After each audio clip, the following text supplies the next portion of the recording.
We are going to take a look at an L&L DA-50 radio frequency press.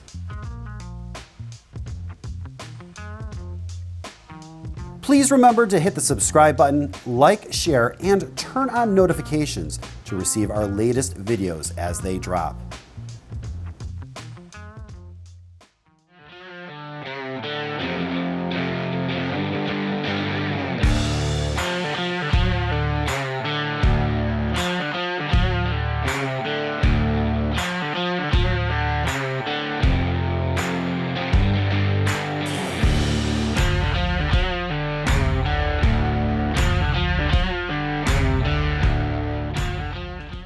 This is a harder and very desirable size press to find.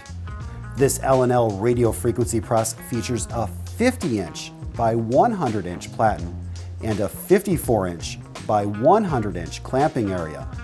The 10 kilowatt frequency RF generator cures up to 1,000 square inches of glue line per minute.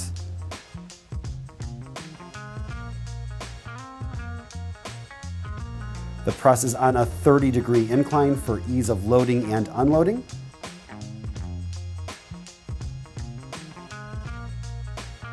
Side pressure is provided via 11 pneumatic cylinders and end pressure via 6 pneumatic cylinders, while the top pressure is provided via 2 pneumatic cylinders.